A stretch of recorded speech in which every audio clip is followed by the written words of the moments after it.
শুভ সকাল। আশা করি সবাই ভালো আছেন। একদম গ্রামীণ সকাল।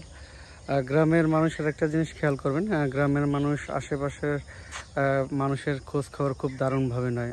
সেটা সামাজিক খোঁজ খবর হোক, পারিবারিক খোঁজ খবর হোক, বা ব্যক্তিগত খোঁজ খবর হোক, এবং সেটা সম্বন্ধে তারা তাদের ব্যক্তিগত মতামত দিয়ে থাকেন। যেমন ধরেন, গ্রামের একটা কমন ব্যাপার আছে যে জমি জমা নিয়ে একটা ঝামেলা থাকে, সেটা ভাইয়ে ভাইয়ে থাকে, ভাইয়ে বোনে থাকে, প্রতিবেশীর থাকে। সেটা নিয়ে অনেক সময় বাকবিতণ্ডা পর্যায়ে যায়, মামলার পর্যায়ে যায়, একটু ঝামেলার ব্যাপারে।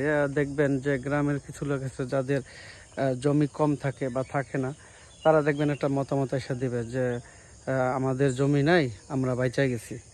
আবার ধরেন অনেক সময় কারো ছেলে একটু দুষ্ট, কথা শোনা লাগে, বা কারো একটু মেয়ে দুষ্ট, কথা শোনা লাগে, সেটা নিয়েও তাদের মতামত থাকে যে আমাদের ছেলে নেই, আমরা বেঁচে গেছি, বা আমাদের মেয়ে নেই, আমরা বেঁচে গেছি।